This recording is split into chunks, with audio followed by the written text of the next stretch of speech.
Hello there again. Today I want to talk about prophecy and the books of the prophets. I think when people hear the word prophet, different things come to mind. For some people, prophet and prophecy are literary phenomena. We're talking about books written long ago by Israelite spokespeople for God, and we study those books as we would any other literary text. For other people, prophecy has to do with social justice especially. It is the denunciation of abuses in society and the envisioning of new possibilities. For still other people, prophecy is a kind of direct communication from God that they experience in everyday life. And so it may or may not be especially profound, but it is a sign of the immediacy of contact with the divine realm. Now, in what I want to talk about today, all of those definitions come into play in one way or another, each with some slight modifications.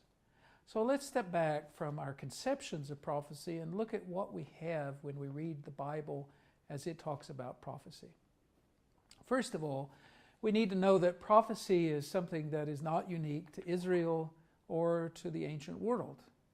People speaking for the divine realm, for God or the gods, have existed long before there was an Israel, and people still claim to have that experience in various religious traditions, not just those that come from ancient Israel.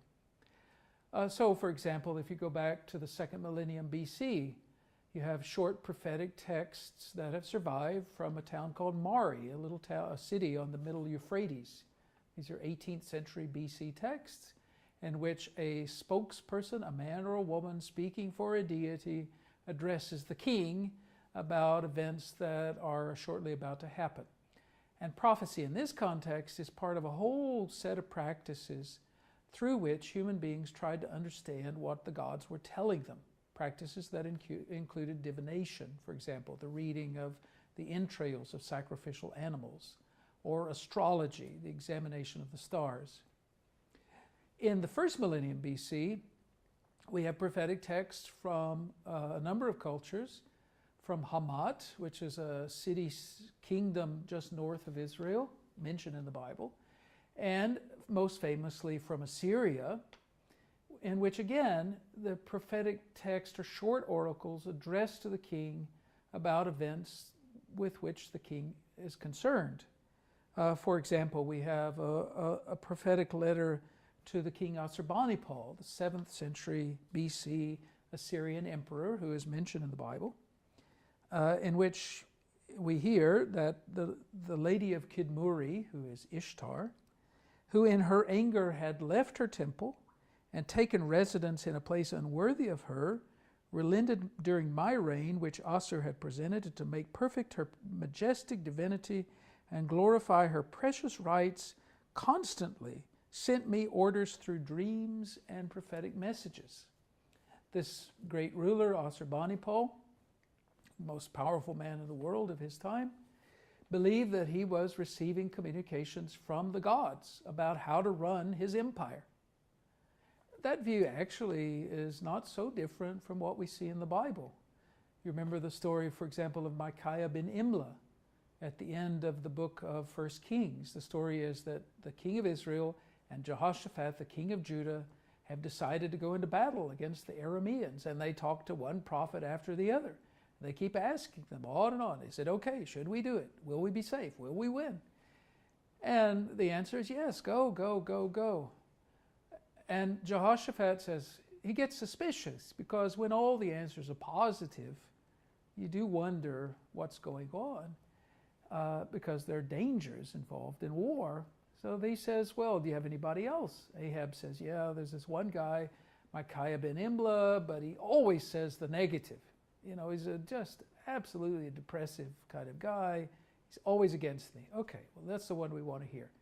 He comes up and he says, you remember, Micaiah says, no, go ahead, you'll win. Now, it's an interesting story for other reasons, in part because it's about the truthfulness of the prophetic message. But the point here is that kings talk to prophets about what they ought to do. And in that sense, the prophets are not much different from advisors today who might give you some sense of what the future, except that the prophets have access to the divine realm, and therefore they can know the future more reliably than, say, accountants or weather forecasters. Now, in Israel, prophecy goes through a number of stages. The early stage is associated with Moses, who is a unique prophet, whom the tradition remembers as someone completely different from everybody else, even though prophecy continues after him. And for the Pentateuch, the prophetic tradition of Moses especially is contained in Torah itself. The prophetic life gets written down in a text. Then we have other kinds of prophets later. For example, in the reign of David, we see prophets like Gad and Nathan, who are court prophets. They work for the king. They don't always give the king what he wants to hear. And we remember the story of Nathan, who tells David the little parable of the man who stole the poor man's sheep and ate it just because he was greedy and arrogant. And we remember David's wrathful response that he has to turn back on himself because it's a parable about himself.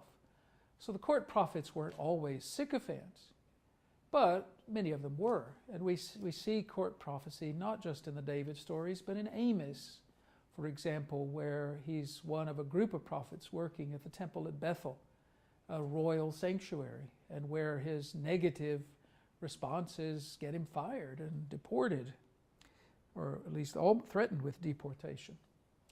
Then we also have a set of prophets who speak these words and are critical of kingship, because in ancient Israel, prophecy is mostly a social structure that criticizes monarchy.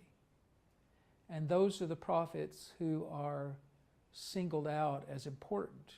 Elijah, Elisha, our dear friend Micaiah ben Imlah, and there are others, some of them named, some not named, who spend their careers criticizing the monarchy. They're critics of power.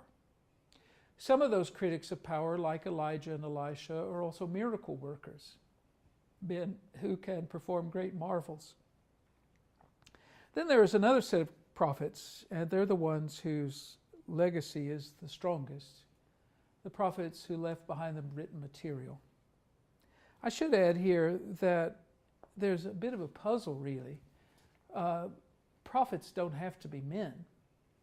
In ancient cultures, women were also prophets, and in Israel, women were also prophets. So Exodus 15 speaks of Miriam as a prophet, or Judges 4 speaks of Deborah as a prophet. In 2 Kings 22, we read of Huldah as a prophet, and Isaiah's wife is also called Neviah, a prophetess, meaning she's, I think, not just the wife of a prophet, but a prophet in her own right. So there is no sharp gender distinction in Israel's practice. Women were also prophets. What is interesting is that the books that bear the names of prophets bear male names.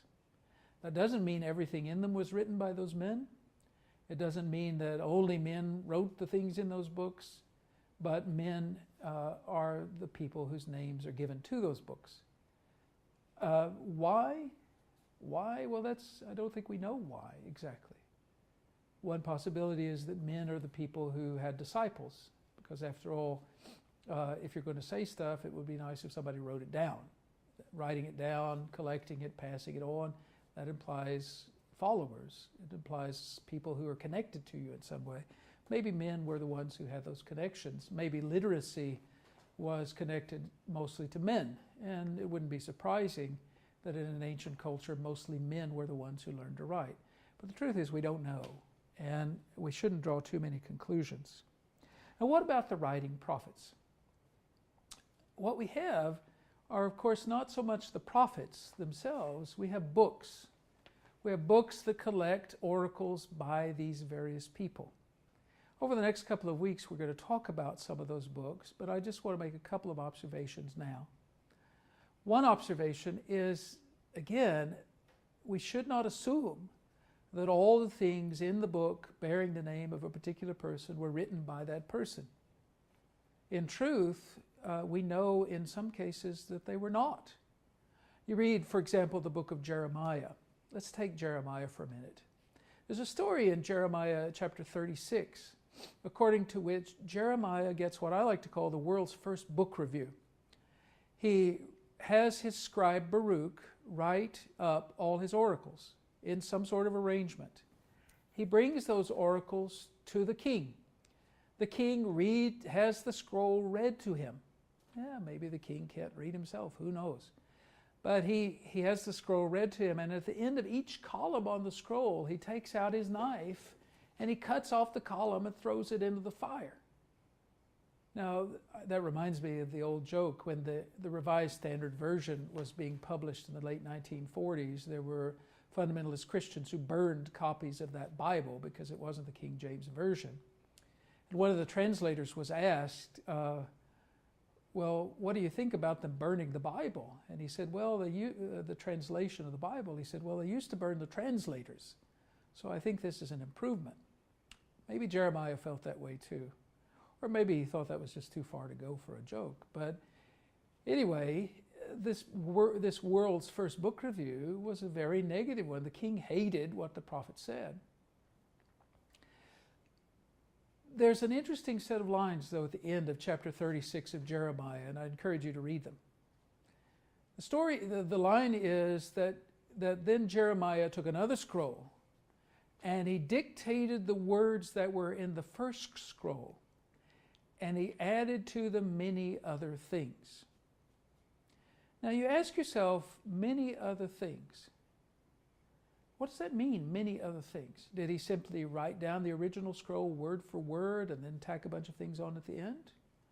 Did he rework material that was in the first scroll, improve it, expand it, commented on it in some way? And then again, what about, well, many other things? Actually, Jeremiah's career goes on for a couple of more decades at least after this. The many other things of chapter 36 cannot include all of the book of Jeremiah. It only includes parts of it. And so I think that little line tells you that there are several stages of this book. The stages where Jeremiah gives the oracles, the stages where he expands the oracles in somehow or another, the stages where later oracles are added, and the stages where the stories about Jeremiah are added. I don't assume that Jeremiah talked about himself in the third person. I think these are stories that Baruch or somebody else added to the book. And so the best way to understand a book like Jeremiah is that it was written over a period of time, probably by more than one person, and that's not speculative at all. It's simply following the clues that are there almost on the surface of the text. Now, actually, when you probe more carefully, you may say to yourself, it's hard to see how a particular text can fit in the life of Jeremiah. Maybe a particular text is later or by somebody else. If I leave Jeremiah for a minute, that sort of maybe becomes a little more certain. So, for example, I read in Isaiah chapter 2, this beautiful oracle about the days are coming, says the Lord, when the mountain of the house of the Lord will be exalted. You remember that text? Which also shows up in Micah chapter 4 in a more expanded form, put to a different use. That fact that it shows up twice makes you say, well, who wrote it? Is it Isaiah? Is it Micah? Is it some third party now unnamed? How did it show up twice? And there are many other examples of this, where, again, we're not speculating. We're simply looking at what is on the surface of the text and following what it says. Isaiah is an interesting example. Most scholars believe, and I think it's right, that the book is written over a considerable period of time. For example, Isaiah 36 through 39 quote almost verbatim 2 Kings at great length. So either the book of Isaiah had this material first and it got incorporated into 2 Kings, or the other way around, or it was freestanding and somehow incorporated into both. People debate this. But it doesn't come from the same hand, it doesn't come from the same material. Or I spend the first 39 chapters of the book of Isaiah talking about events in the 8th century BC, and then suddenly I turn to chapters 40 to 55 and find myself in the 6th century BC, 200 years later. And description not of things for the long distant future, but about things that are about to happen or have already begun to happen. And I find myself in a different literary style when I read the Hebrew text. So I think it's probably true that these books are written by more than one hand, and probably true that they're written over a period of not just decades, but centuries. Now, having said all of that, and we can explore this more, and if you read your book by Collins, you'll have it explored a lot more. I mean, when you read your book by Collins, you'll have it explored a lot more. But we shouldn't draw the wrong conclusion from this. The prophetic books are not simply hodgepodges of things. They're carefully structured. They follow a plot outline. They move from one idea to another, and they do so in an orderly way. They may not do it in a way that is easily recognized. And I want to say something about that, and this is how I want to end today. I think of if you read a prophetic book, lots of people have the experience of being confused, finding the book to move in so many different directions at once that it's hard to follow. There are a couple of reasons. One is that these books are mostly poetry, and people often aren't used to reading poetry. But more importantly, they seem to have these wild mood swings where you move from statements of joy and happiness to statements of sorrow and even horror just right next to each other. Maybe you've noticed that. And I think for most people reading the prophets, especially the first time, these are confusing books. But let's step back and ask ourselves, what's happening here? Let me give an analogy. When I was a kid, my grandmother was a very skilled quilter. She loved to make quilts. We loved to sleep under them. And she made beautiful ones. Maybe some of you do that too. A quilter is a person who takes patches of all kinds of things. Maybe you've seen these boxes full of scraps, carefully saved from shirts and pants and aprons and towels of years ago. Carefully saved, cut, and trimmed. Fragments, bits and pieces from many directions, maybe of different ages, different kinds of things. Each fragment has its own story.